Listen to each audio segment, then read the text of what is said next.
The City of Angels is black and gold. You are listening to the Heart of LAFC podcast. And now, Joseph Zacher.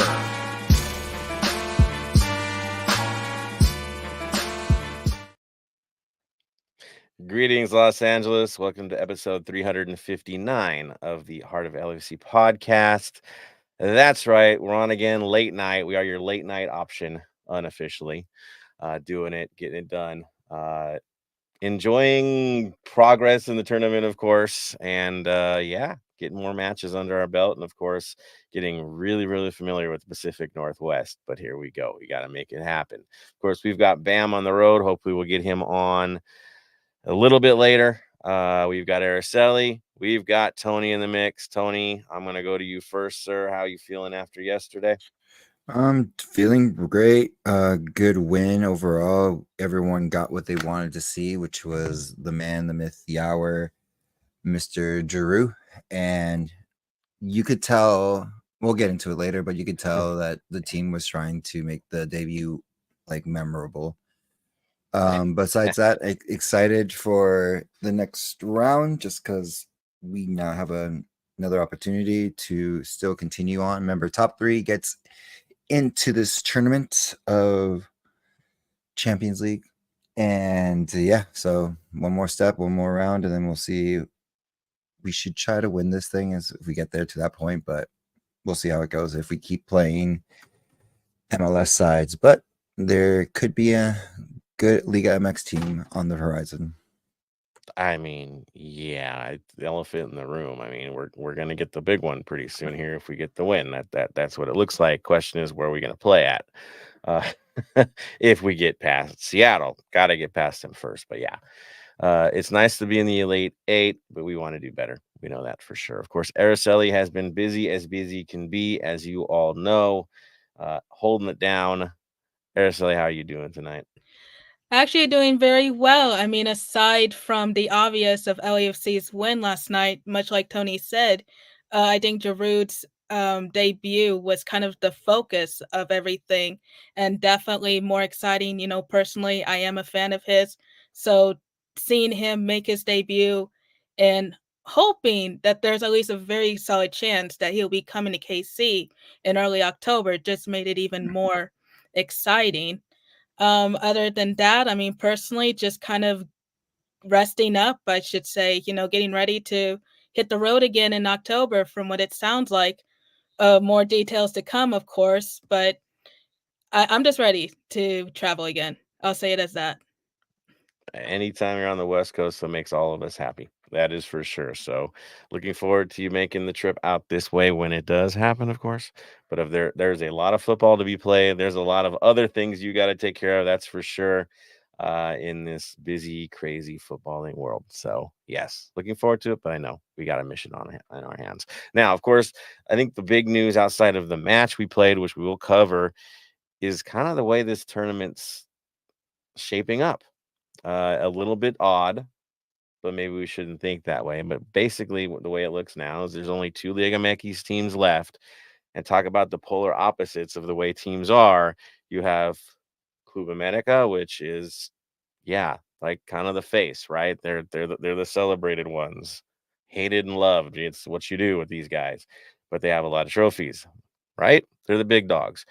And then Mazatlan, right, who hasn't really accomplished anything outside of taking another team from another place and trying to make it work in a baseball town, but not quite getting there yet in terms of the competitive side. This is the first real success we've seen them have. It took Leagues Cup to see it, but they're there. You know, they are making progress. They are doing what they need to do to be where they're at, and it is a run for them. So congrats to them on that. But that's it. Otherwise, what we saw last night from all the games is big dogs dropping off. The Tigres game was wild to see how that fell apart. Also making it a little wild is the roster decisions. Gignac didn't play till the last 10 minutes, and we're kind of seeing that from Liga MX teams in lead up, maybe because their season's coming up so quick. And the focus is different. But full rosters, not quite. Starting lineups, a mix for the most part from what we've seen. So you're wondering what their priorities are as opposed to what our league, But it has been a little bit interesting to see the development and how things are going. Outside of that, you got to wonder, as we've been so heavy on this, make the Leagues Cup work at the expense of everything else. You're kind of getting that, well, are we kicking out baseball for breakdancing vibe? Right? As US Open Cup goes bye-bye and this is the one that you want to stick with, maybe we're getting a little buyer's remorse on that at this point.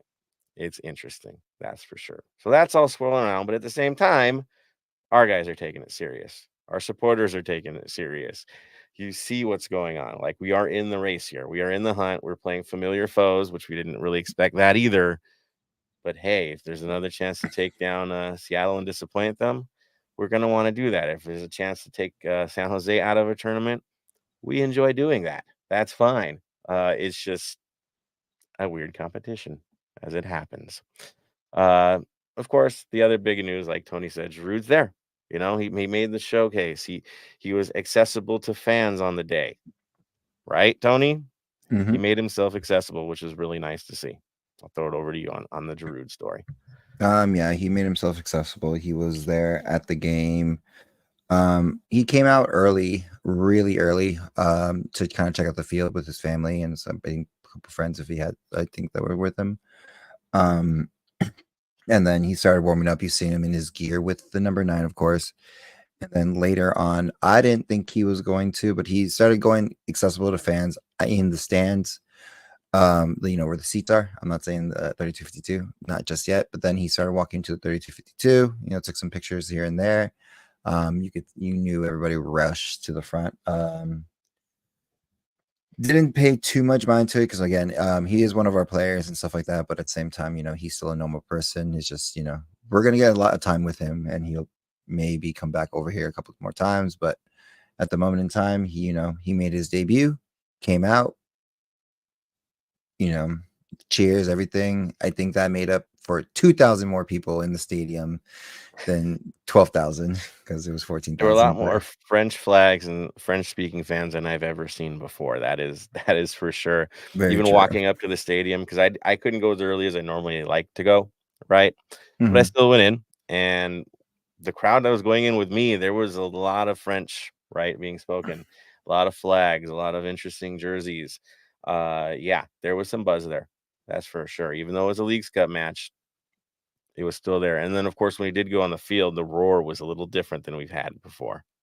Right, Tony? Mm-hmm. It sounded a little different to you as well? Yeah, it sounded a little different. It wasn't as thunderous as it could have been. I feel like it should have, like, MLS wanted to save this for their actual league to, promote the MLS, not just the Liga MX. But this, if you're going to promote the Leagues Cup, this is a perfect way to promote it as well. You know what I mean? But we'll see where it goes from there. Yeah, I mean, it feels like a matinee, and that's when you debut your big star. It's a little interesting. It's a headliner in the matinee. It's different. But hey, he wanted to play. I think that might be the way to look at it. Is he wanted to get some minutes in. This is a chance to do it, to get a run out before things get real serious, because Seattle's going to get real serious, right? So this was a chance to get him some minutes. I get it. I get that. It's a risk, but hey, we got to see him, and that's a win. All right, let's get into the game itself. Recap what actually happened against the San Jose Earthquakes, the bottom dwellers of the league, the favorites for the wooden spoon, but somehow, some way, killing giants in the process, right? Taking teams out that nobody expected and getting pretty far into this tournament. This was their show. This was their chance to really resurrect the lost season, or maybe even inspire a save for this season, right? And get going again using this tournament. Teams can do that. It's happened. That's what they were on. Now, looking at the rosters, looking at what they were doing, no shock from the last time we all met here. They look pretty much similar. Looking up front, of course, Evise was the showcase. Lopez, Espinoza, Pellegrino were your attacking midfield options. Defensive midfielders, Yule, Greso. Yeah, no shock. Back to league style, right? We had Rodriguez and Muni as their center backs. You had Yarbrough in goal. No shock there. Ooh, he had a story in this game. Kikanovic and Kosa, of course, were the outside backs. No one was surprised by this roster. It was as typical as it gets for San Jose. This is what they've got. This is their best. our side. Looks like we have a new look. That's how I see it. We're getting comfortable with having the 3 center back situation. And we know we had that debate here the last episode. It was back, right? Lloris was in goal. Chanot, Murillo, Long anchoring that defense. 3 center backs. Palencia and Hollingshead. This time was Hollingshead, so a little different than the last match. We're patrolling the sidelines, right? Up and back, put your work in. Either you're going to defend at times, you're going to be a midfielder at times. Heck, you're going to overlap above everybody in front. They had the busy job. Now, up front, this time was Bogus, Oliveira, and Boanga. And no debate, we might admit, Oliveira's been playing at a level right now that warrants it. Legitimately warrants it. So this was the lineup. This is who showed up. I'll go to Tony. Give us the play-by-play because it was rather interesting, rather eventful. Yeah, it was a very eventful game. Into the 17th minute, an assist by Ryan Hollingshead. Mr. Oliveras opens up the game up and puts us up 1-0. And pretty much until the 41st minute, Herman Lopez with a good put in goal. He kind of was like just let in, like waltz into the box and let kind of a defensive lapse and just put it in. I was like, all right, we'll see where this goes. But not until pretty much the 45th plus 45th minute the 5 minutes into extra time. I'll say that better. That makes more sense. Yeah. 5th minute, we get a penalty. Atuesta gets the ball, gets off the defender. He looked like he was going to take the shot. Jukes pokes the ball a little bit out. Keeper makes a mistake, and the mistake is he puts his hand on the back of his heel. If you look at the replay, that was the initial contact, and there was no play for the ball. It was a play like him putting his hand in the wrong place, and that at the end of the day, yes. Is that a penalty? Yes. And as much as you don't want to agree with it or don't want to agree, that is the rule of the law. Contact without making a play on the ball. Warranted, even after the review, that's how it goes. And before we go into the half, Boanga puts it in with a nice strong place ball, and we're into it 2-1. And it was still kind of like going into that 2-1 was very important, but it was still shaky at the moment. There were a lot of missed opportunities. Let's just be straight up about it. The chances that San Jose was generating was not all that impressive, not all that dangerous. We blew coverage. That's what happened. We blew coverage. There was one killer shot that they had that Lloris probably had the best save of the season for him. I mean, we were chanting his name afterward. That was their one big one that I thought, oh, they got us. And then it didn't happen because of that save. But otherwise, the goal was just blown coverage. It was a blown assignment. That's what it was. We had chances on this side. We had the better chances. It should have been more. We were pretty much punished for not getting the job done. Thankfully, we got out of jail because of a goalkeeper error. Let's be honest. He made the choice, right? He made the contact. If you're gonna make contact in the box, striker's gonna go down. I mean, especially a goalkeeper. It's just too easy to do. Simple.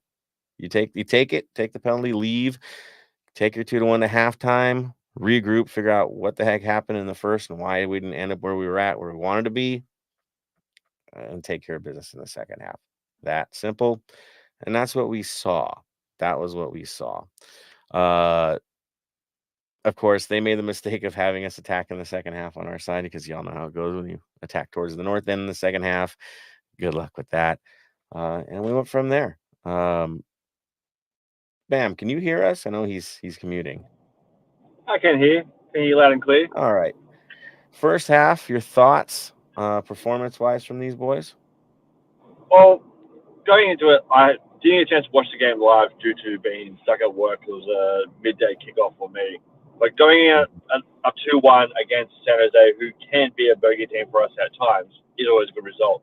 Yes, they got lucky with their goal, but I found it that we had a lot better options. And look, penalty's a penalty. If you're a keeper, don't touch a defender without touching the ball. Right. Too obvious. Too darn obvious. So then second half kicks off. Tony, didn't take too long for us to take care of business. I mean, a couple of minutes, but we got there. Yeah, in the 61st minute, Bogus from an assist from Sanchez. Was it that goal? Yeah, it was that goal. So you looked at me because I didn't see it because we were starting up a new chant at the time, which we kind of abandoned right after the goal. Because it was, gotta change the pace on sometimes. And Bouanga just powered it in. Keeper wasn't ready and let it slip through his hand and into the back of the net. You can describe it better because you were again on the trenches of it. I was shocked. I got to be honest. Knowing Yarbrough and his history and his abilities, right? I was a howler, man. That's all I can put it at. If I had done that playing as a kid, Sunday league, does not matter.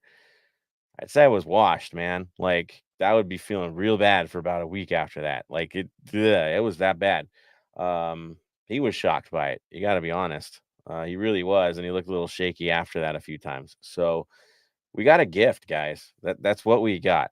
Yes, it was a shot on goal, but that was an absolute gift. And San Jose doing San Jose things now in this game. Now Yarbrough has a penalty against, and that they pretty much handing this thing over at that point. There's not going to be a big comeback after letting in something like that, and so things were dictated from there on out. Not too much later. What happened?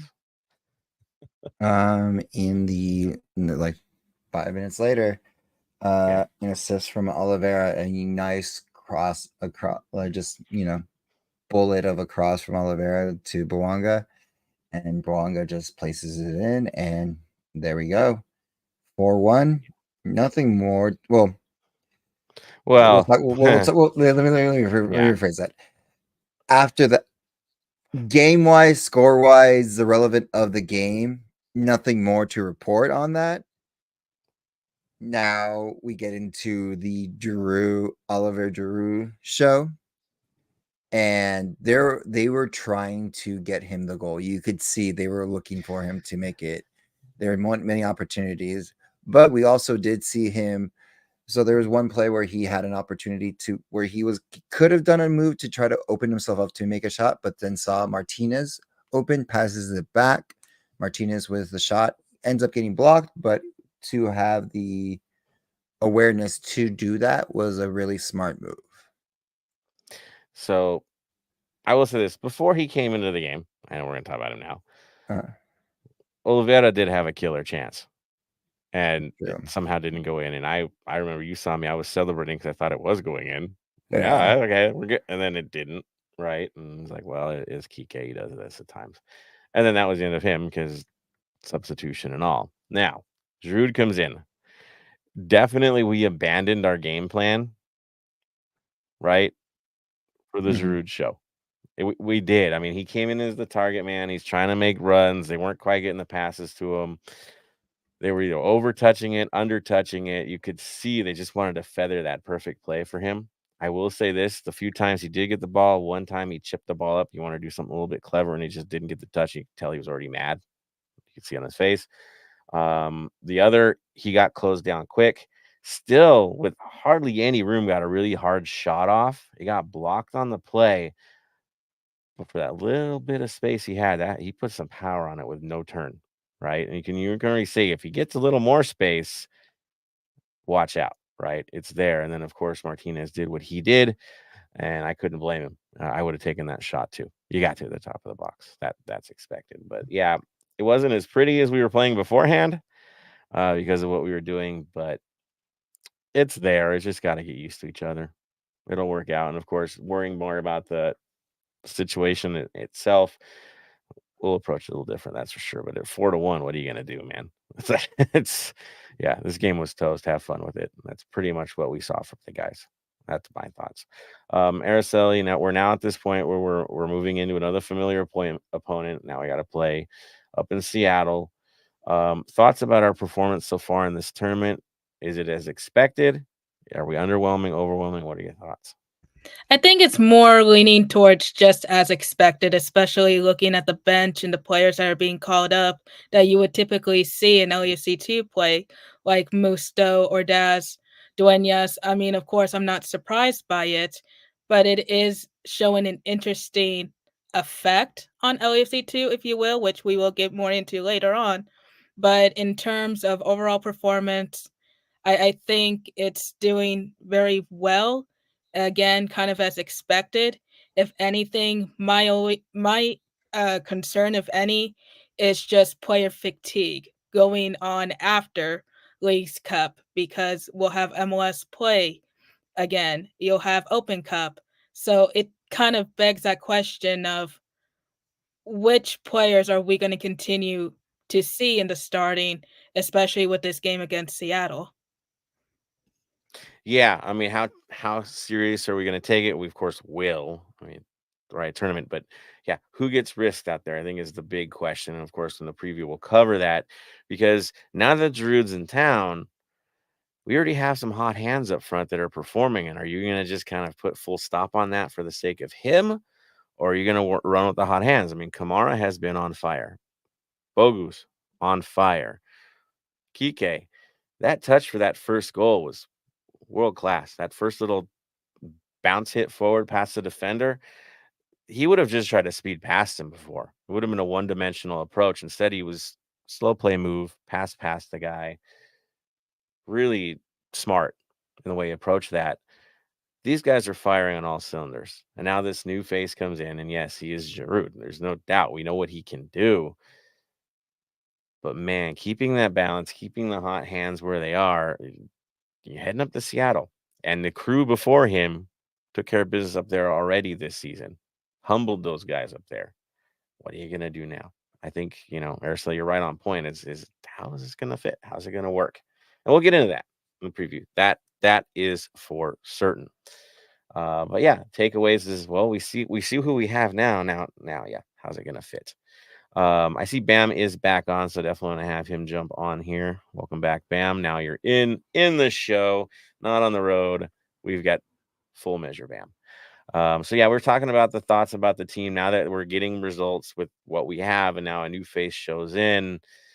Are you concerned about chemistry going forward, or is it just, hey, we've got an embarrassment of Richard, stop complaining?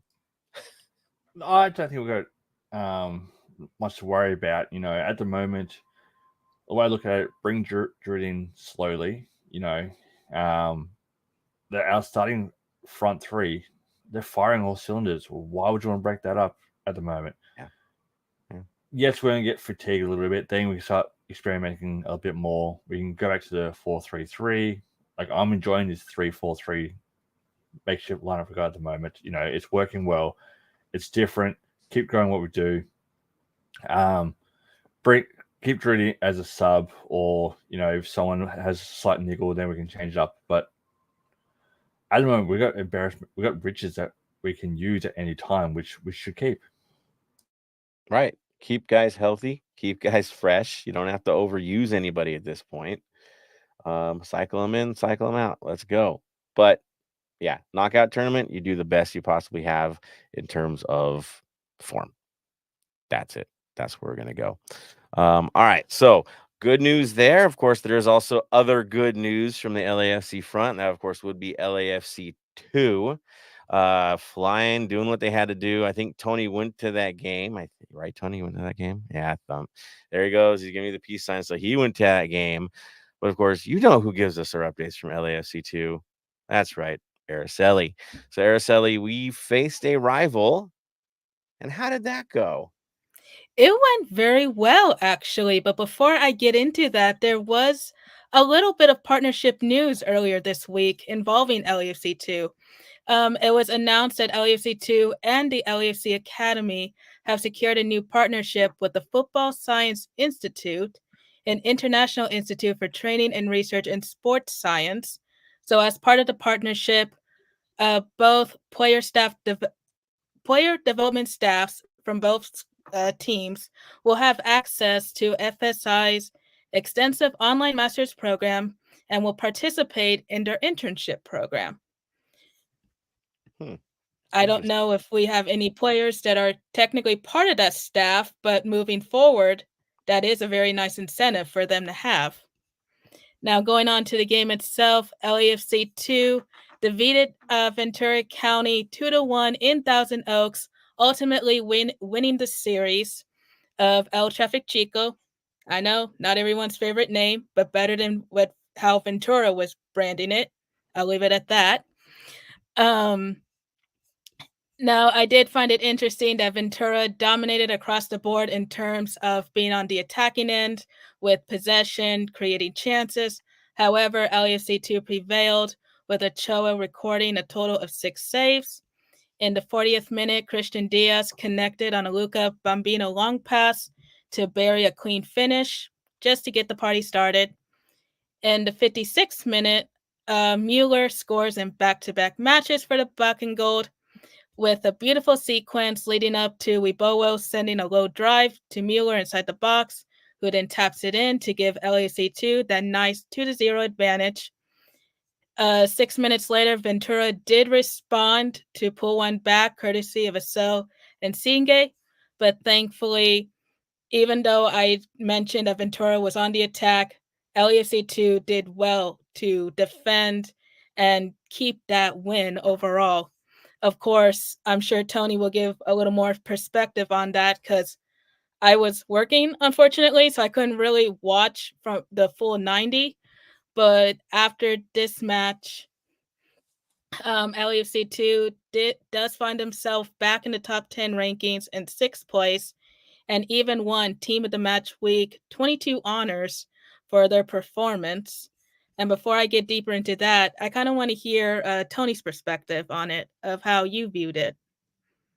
You could tell they were playing on the back foot. Like Ventura was a very strong team. The turnout, I know on the field, there's only one view you saw. But on the opposite side, which was the away section, like we had our own little corner for the supporters, but there was a lot of people from that were LAFC supporters. Like I saw a lot of old jerseys, new jerseys, the retro jerseys that Joseph has in the background. All of them were there, and it was a really huge crowd for LAFC 2. They did have their own Bada, so there was no one from Carson that I saw from theirs. Yeah, they have their own supporters thing. A lot of work again. It's different. I know it's been around, but I don't know how long the supporter group has been around. But you could tell that of course we were louder. Well, I'm just gonna say that we were louder. You can hear us in the broadcast more. It could have been the placement of the cameras on the broadcast where it was, but also you could also tell, like, we would chant. We literally started chanting, "We can't hear you," and we could still not hear them. And it's not even that far apart. Like it was the length of the field kind of apart. But overall, it was a good turnout. Good turnout for overall, a good performance from the things I could see and stuff like that. But you could tell that we were kind of playing on the back foot. Counterattack was the name of the game, and our set pieces were decent, is the best way to say it. Which matters. They got the job done. I mean, at the end of the day, there's been some ups and downs, but they got the job done, and some names that we were looking to see, right? People that we need to step up. So faces that we honestly have enjoyed their play. This game they did, namely Luis Mueller, right? We really wanted to see something from him, and he provided it. I think that was essential. Tony, looking at the quality of the goals, what are your thoughts about Mueller's performance? Yes, he's got goals, but how did he look out there? He looked really well. He knew how to make the runs. Like I said, the goal was very didn't move too much. It was just quick snap foot, but with urgency and very to the point.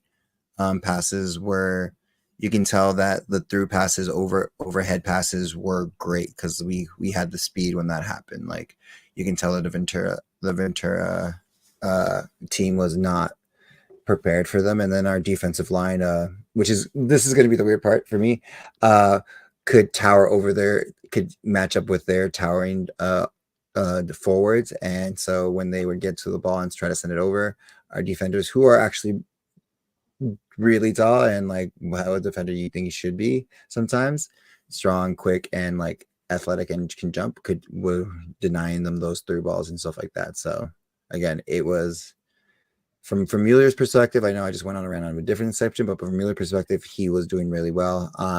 Again, still a lot to improve since he was out for a while, but hopefully see him soon in the main team again.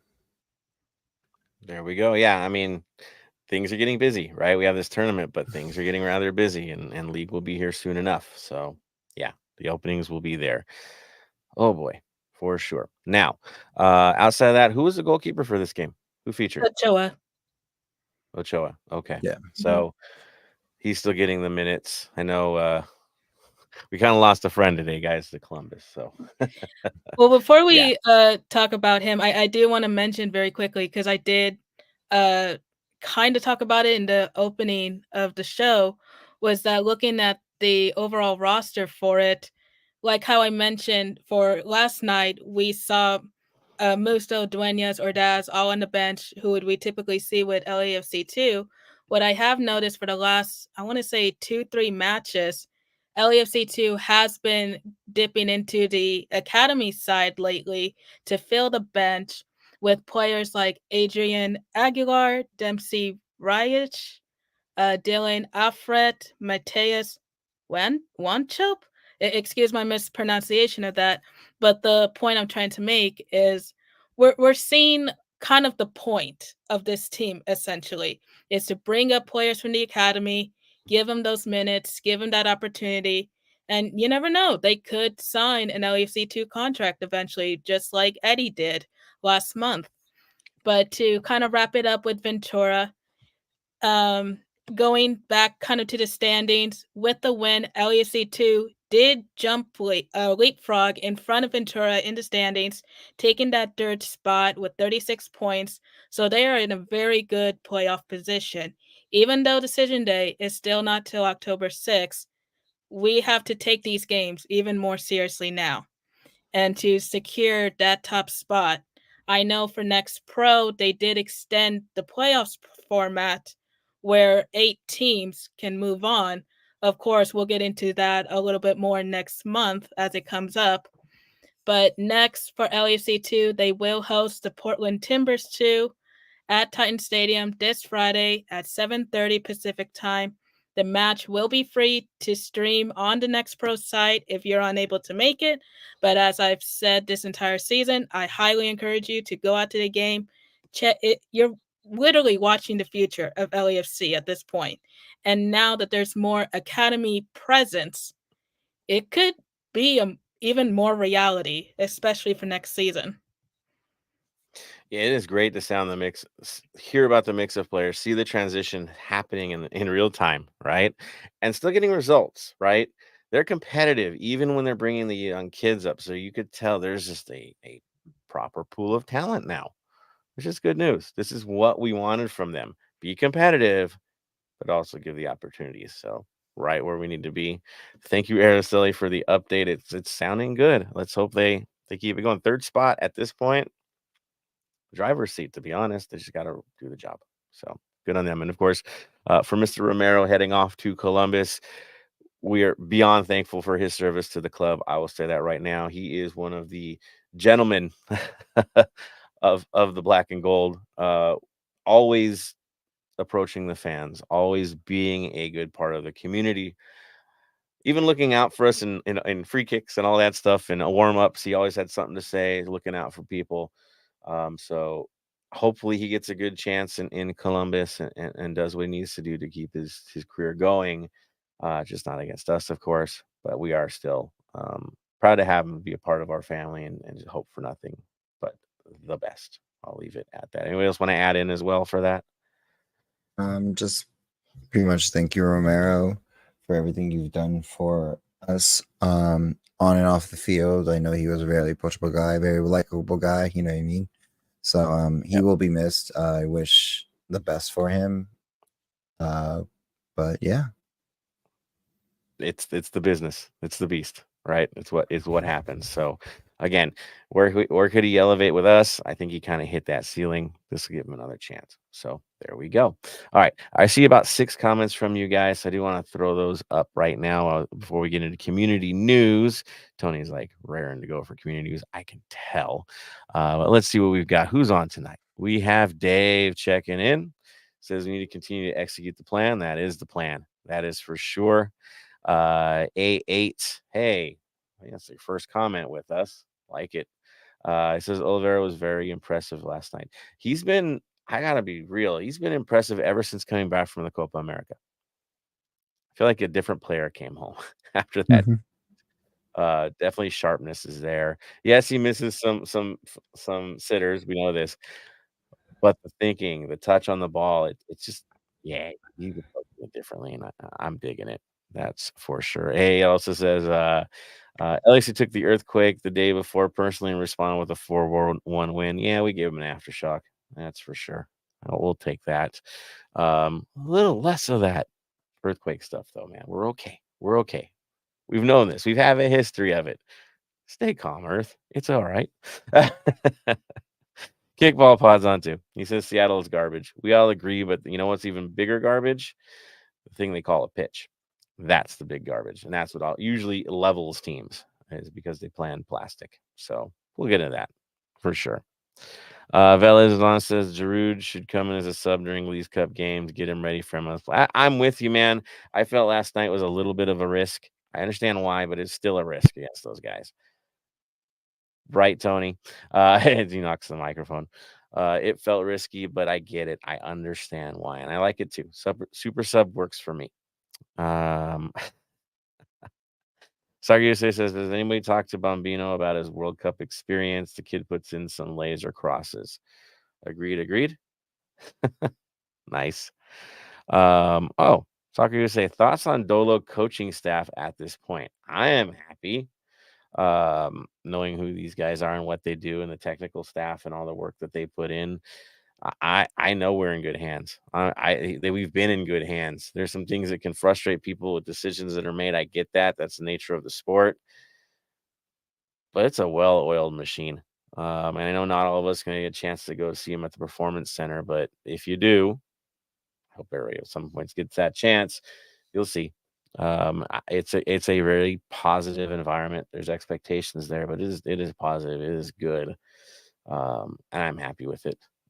Tony can probably attest. He's seen it. He's talked to staff. It's a good crew. That's for sure. Very good crew, Right. like very like down to earth, very like about the team and like what needs to be done for the team. There's like no like I should be this, I should be that. It's just more of like they know what they're there for and very friendly with the players and like goof off with them, and it's a very family community. So yeah, players, coaches. I think you could say, Mhm. especially Ante, man. Can you tell, right? Mhm. Yeah, good guys. That's for sure. Soccer USA's got an interesting question, and I'm going to be straight up about this one. He says, which cup do you prefer to win other than MLS Cup? And I will say, which cup do I care about other than MLS Cup? Yes, I want to win Open Cup, but the only way that we're going to get into the Club World Cup next year is you've got to have a supporter shield or you've got to have MLS Cup, because it sounds like that's the gauntlet. You're not going to be thought of for it unless you get the big chip. So for me, that's the only target we need to worry about.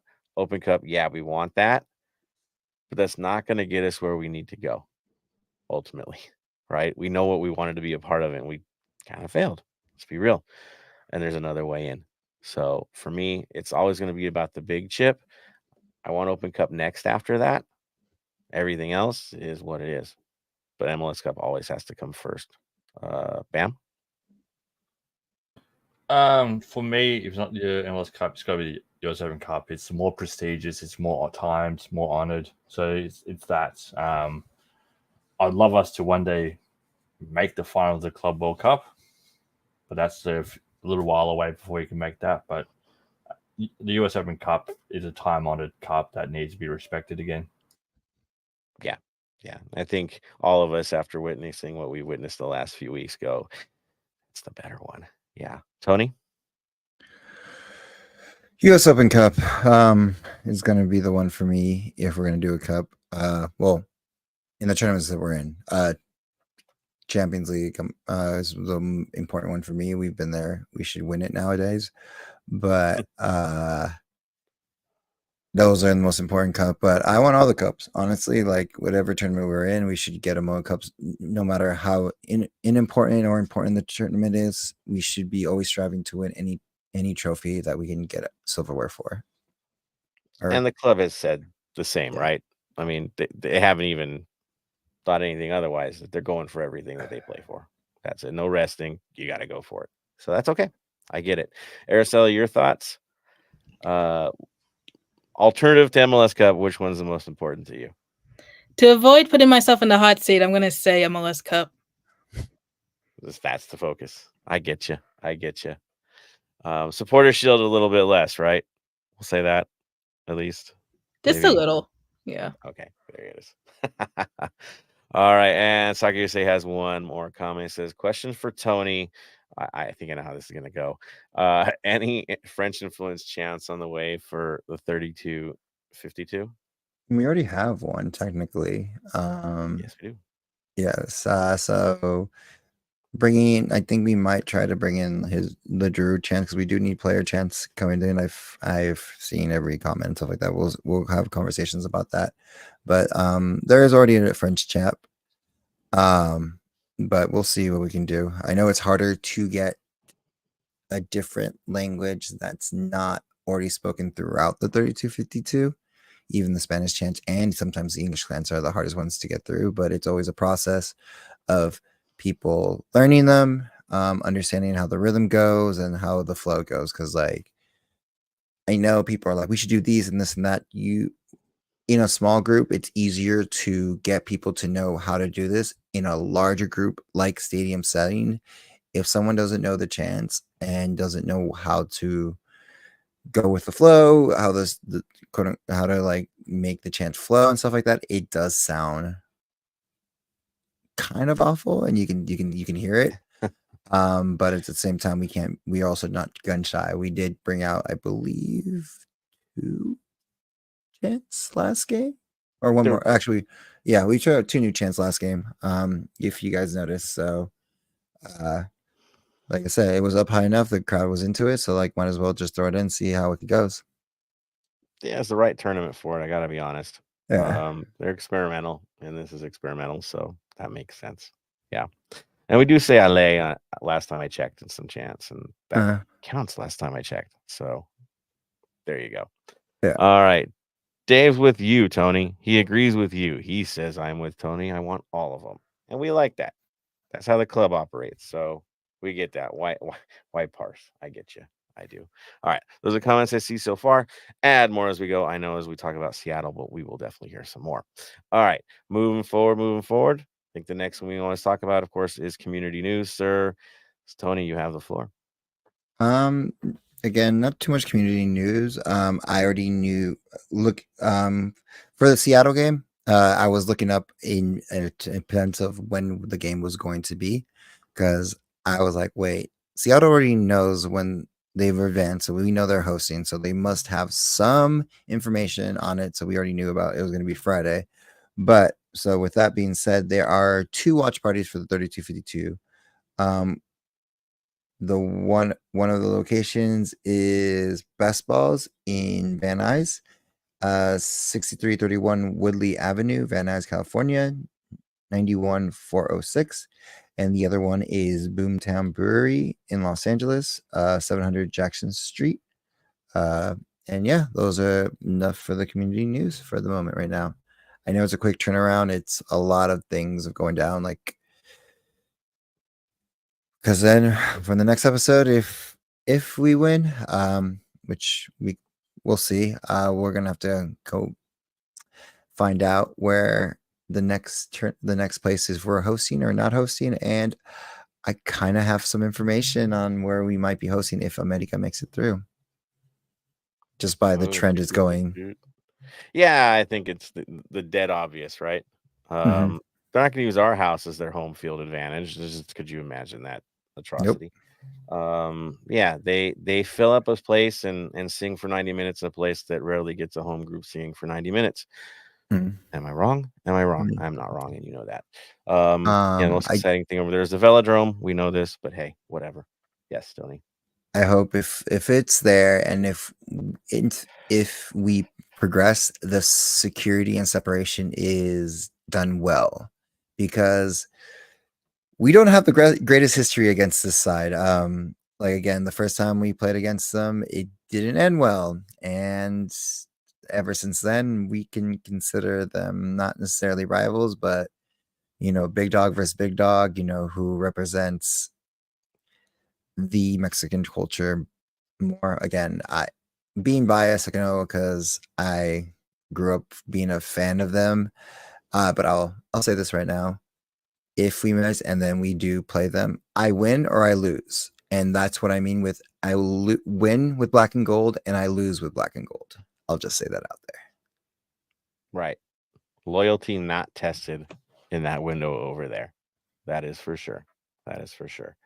Yeah, we all know where we're probably going to end up if they get through and we get through. I'll just say this: my second favorite team on the day will be the Colorado Rapids, because I want to host at home again, man. Right, that's our only chance, right? Otherwise, Yeah. it's all away days. So, yeah, that's our best bet. So, yeah, one of those guys. That's simple.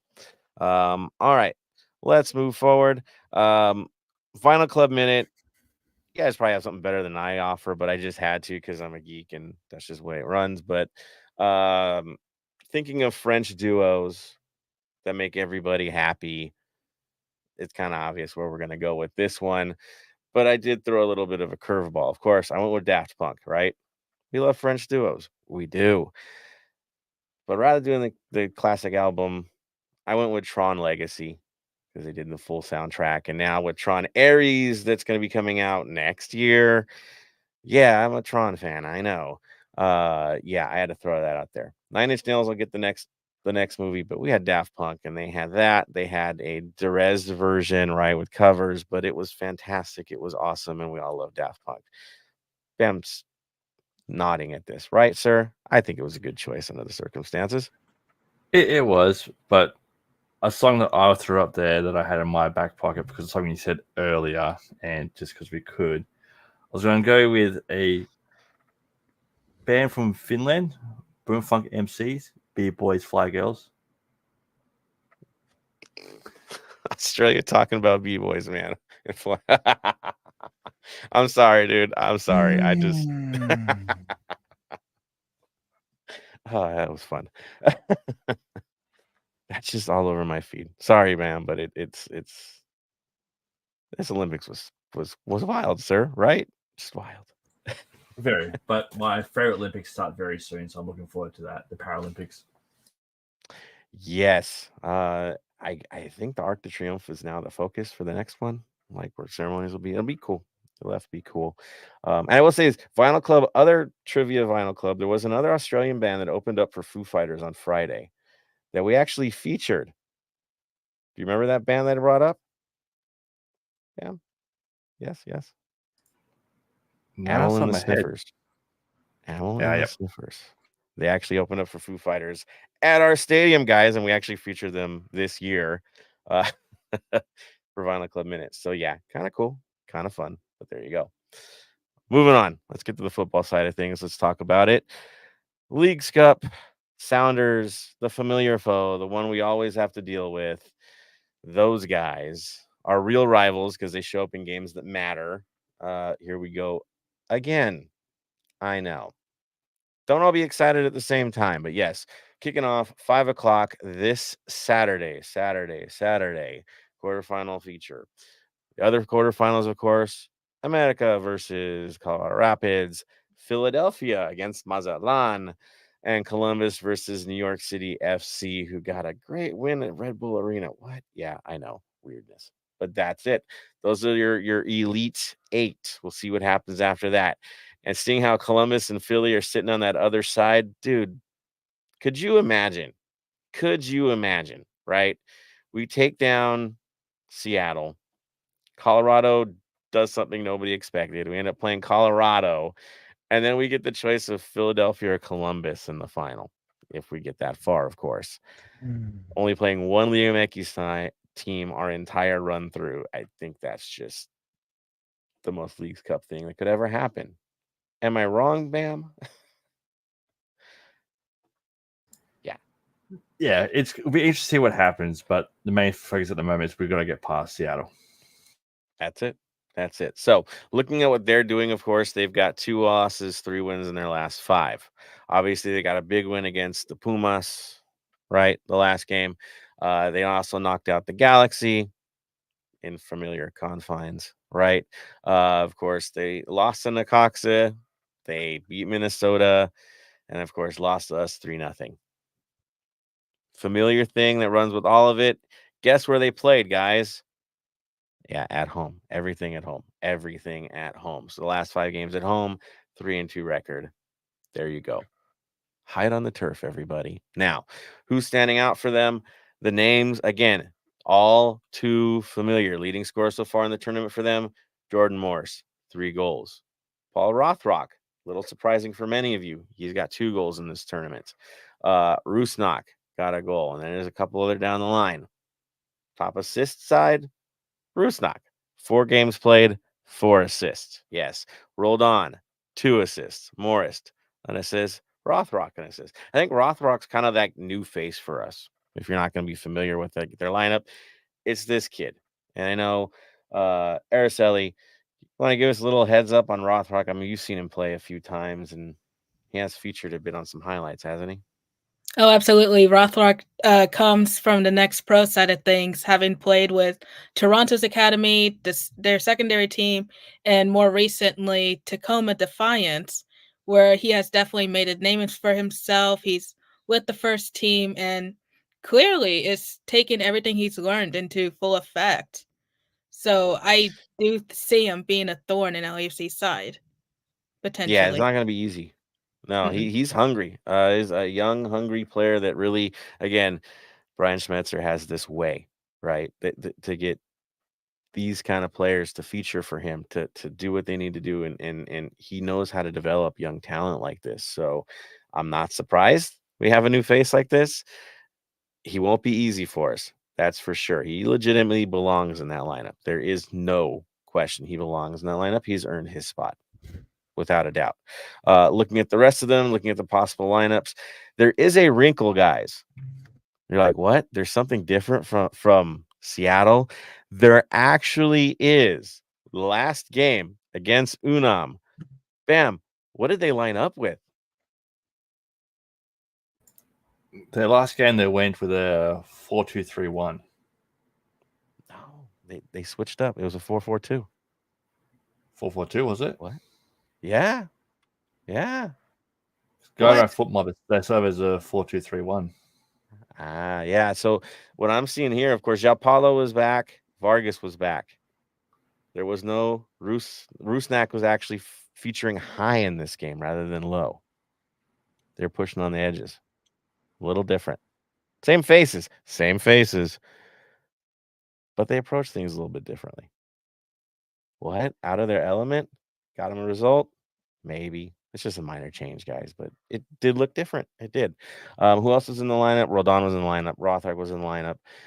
Tolo, our favorite left back, was in the lineup. Reagan, Gomez, yeah, that's your center backs. Roldan, this is their MLS starting side. Thomas was in goal, though. So there you go.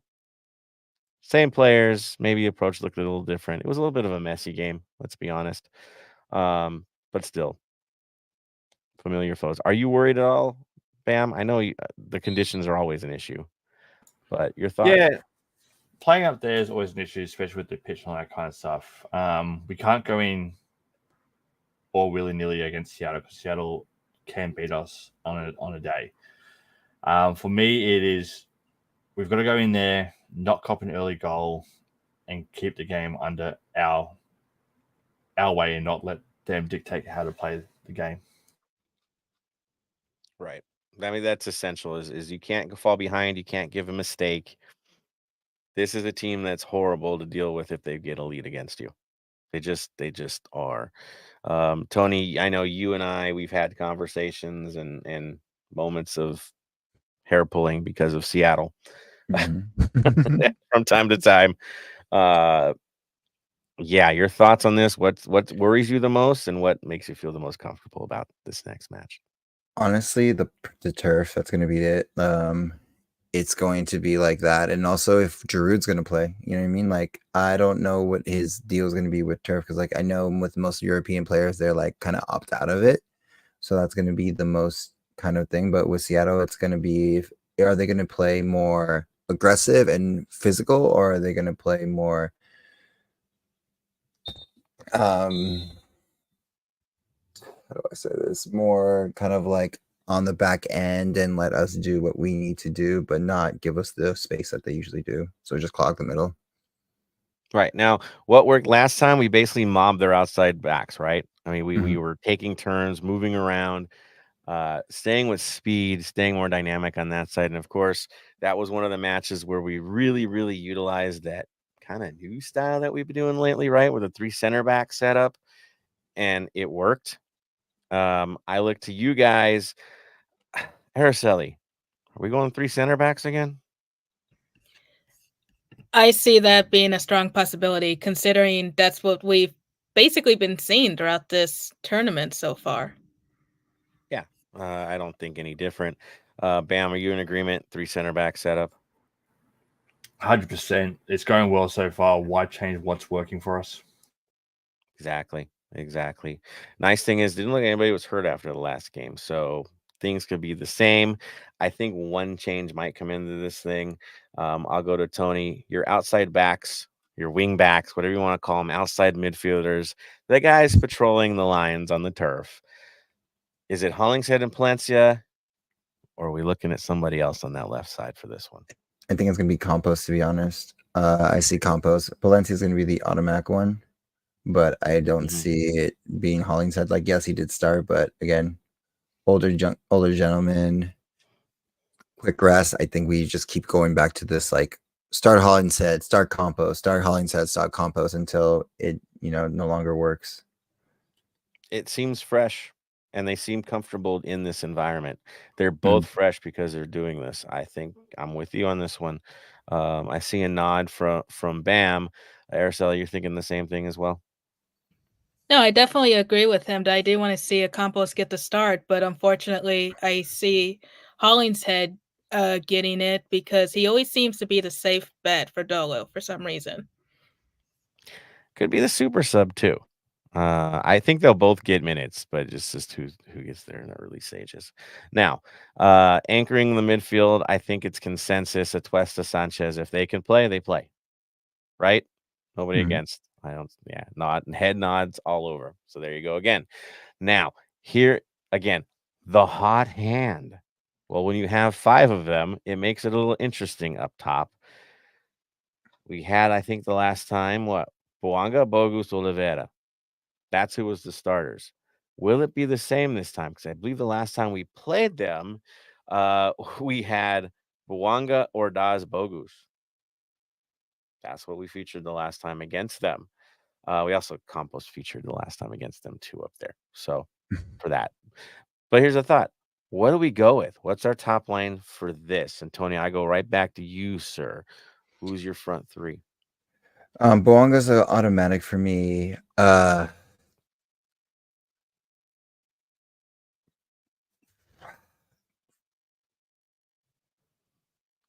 Oliveira. There you go. Okay. And then it all goes down to what Giroud is thinking. That's where I kind of get sketchy. I would think he would start, but again, since it's turf, I don't know. So if, in all intents purposes, I think it's going to be more of all of what we had earlier in the game, which was Oliveira, Bogus, and Boanga. There it is. Bam? I'm going to say again, it's the same as why change at the moment. As a front 3, they're working together, so keep it how it is. I expect you might see Giroud in 60th minute will be the sub for him. But start off the game, same three. There we are. Araceli? I agree with Bam that I think it's going to be the same, but I would like to see Bawanga, Bogusz, and Ordaz give the kids some minutes, giving the short time frame from last night to Saturday, probably bring Olvera in the second half. And with Giroud, either he's a second half sub or he doesn't play at all, because I honestly don't know if he's like Chiellini that did not want to play on turf. Yeah, I'm gonna kind of throw a little curveball into this one. It will likely be Bawanga Bogusz Oliveira, but do not be surprised, right? If somehow, some way, Kamara shows up in this game. And you're like, what? Maybe not as a starter, but I think he comes in before you even see Giroud. You're asking me, why would you say that? Defense. At the end of the day, you are playing the Seattle Sounders. They are there for a reason, and they're on their home turf. And he has a way of hurting them.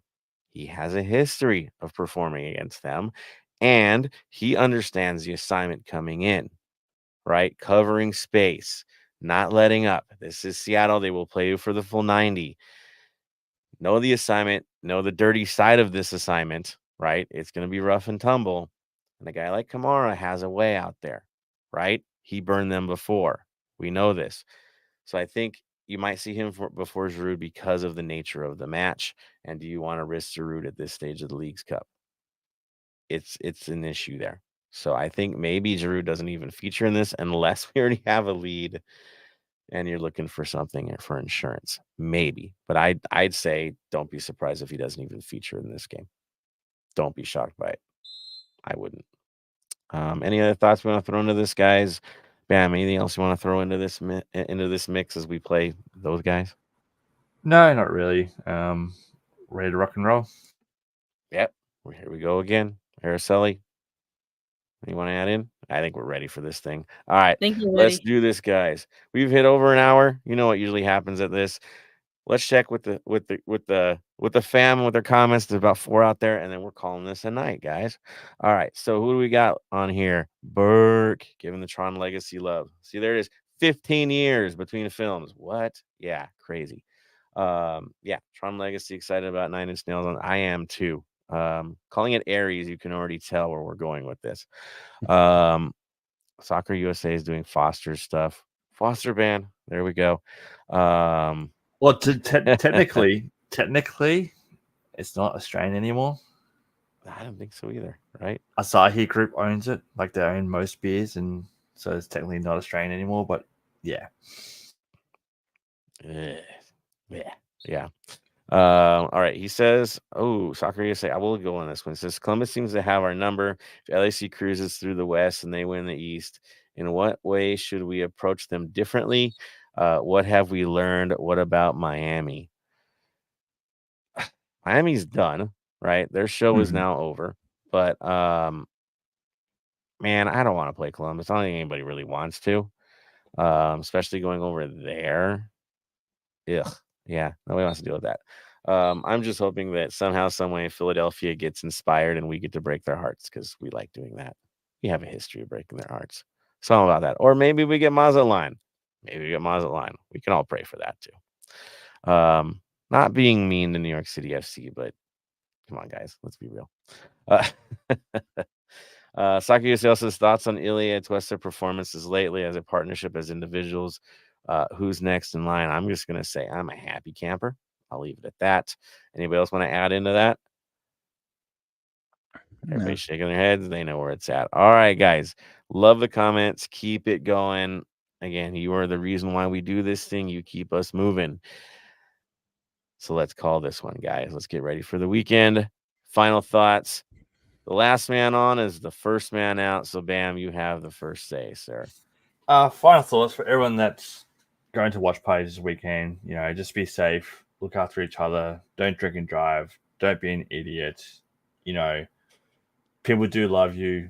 you do love other people, so make sure that you're there for them and they're there for you. Conversations can change a life. Keep talking to each other. Take them to watch parties. Take them for a coffee. Sure, Tony can tell you some great coffee spots to go hit up, and then you want to go catch up somewhere. Just look after each other. That's the main thing. I won't be watching the game this weekend because I haven't watched the game so far, and we're on a streak, so I'm going to keep that going. So I'm going to make sure I'll be distracted with something else. And just, guys, look after each other. Can't blame you. It's only the Leagues Cup. Ha. Araceli, final thoughts.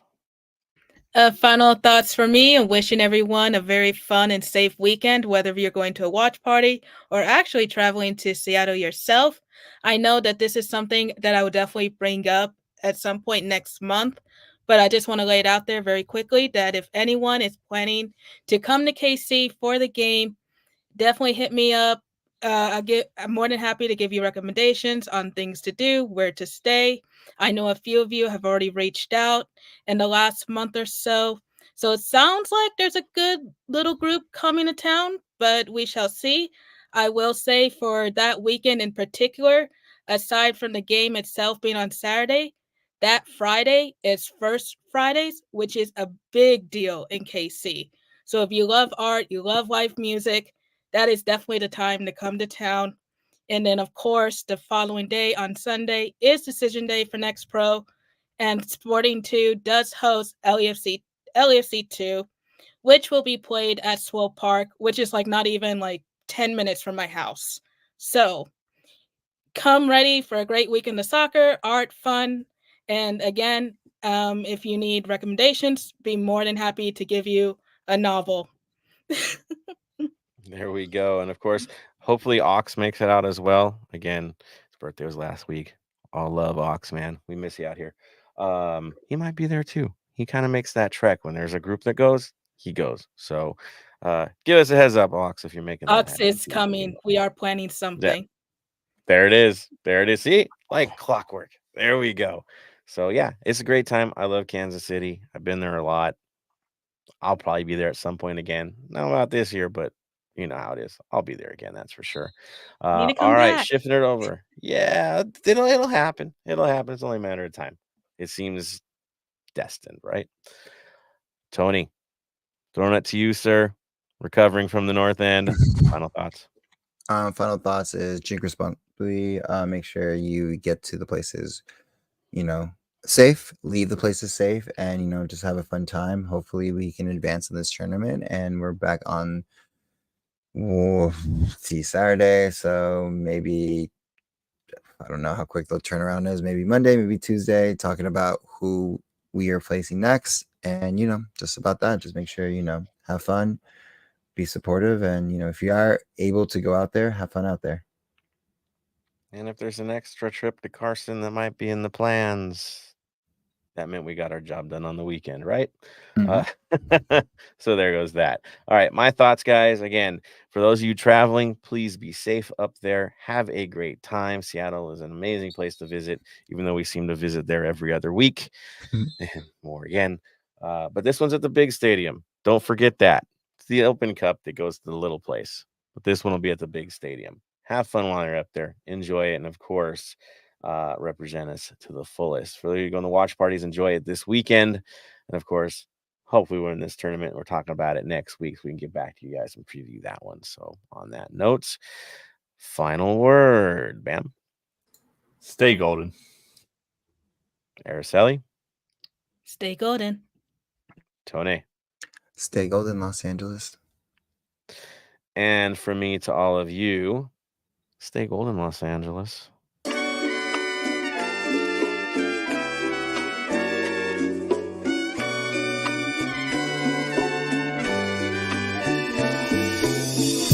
Thank you for listening to the Heart of LAFC. Make sure to leave us a rating and review on iTunes or Stitcher. Shoulder to shoulder, the black and gold is taking over.